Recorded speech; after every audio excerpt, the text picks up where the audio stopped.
Alright, welcome to n8n. In this video, I'll show you how to update it. You'll only need to do this if you're using n8n locally, as the online version is always up to date.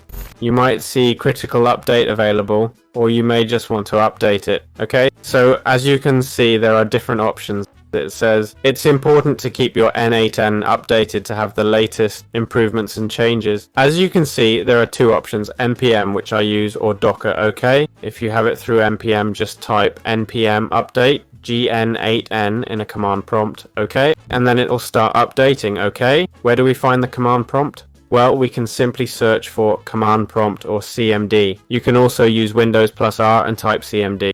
There are many ways to open it, okay? We just enter this npm update n8n, alright? This updates to the latest version. For the next version, we'd use n8n at next, okay? We'd enter this command here. Now, if we wanted to update it in Docker, we do this. To update in Docker, we go to images. Here's the image. See, that's how we got to images. We tab and select pull from the context menu. It's here. Click these three buttons and hit pull to get the latest version, okay?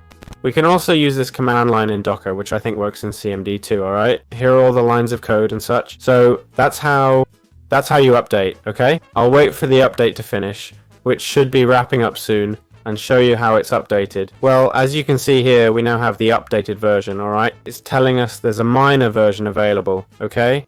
I don't recommend updating minor versions, as they might not be stable, got it?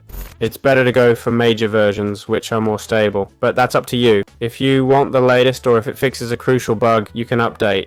Now, if I reopen my n8n, okay? I'll wait a bit. There it is, updating. No more limits on active workflows with this update and all, okay? So yeah, it's updated now. As you can see, it's that simple. Hope you found this helpful.